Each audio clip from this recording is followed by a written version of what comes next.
स्वागत करती हूँ सभी बहनों के चैनल पे। और आइए सभी बहनों के चैनल में बहुत चर्चा और जिन आज गीत नाच के देने जा रहे हैं मुस्कुराने के साथ में आप लोग देखिएगा और सुनिएगा और अच्छा लगे तो कमेंट करके जरूर कहिएगा। आइए सुनाते हैं।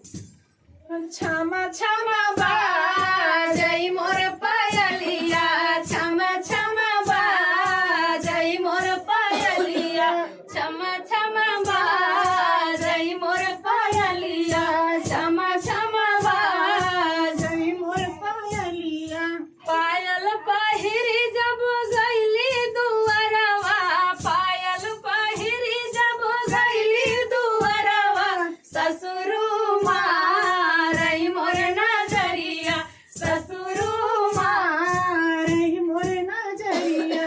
क्षमा क्षमा बाजई मोर पायलिया, क्षमा क्षमा बाजई मोर पायलिया। पायल पहिरी जब गईली आंगनवा, पायल पहिरी जब गईली आंगनवा, देवरा देवरा मारई मोर नजरिया, देवरा मारई मोर नजरिया। देवरा धारई मोर अचरवा, देवरा धारई मोर अचरवा। क्षमा क्षमा बाजई मोर पायलिया, क्षमा क्षमा बाजई मोर पायलिया।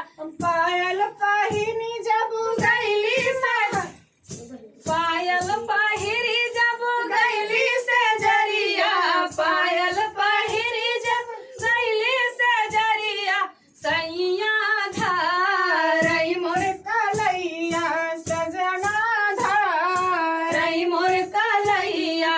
क्षमा क्षमा बाजई मोर पायलिया,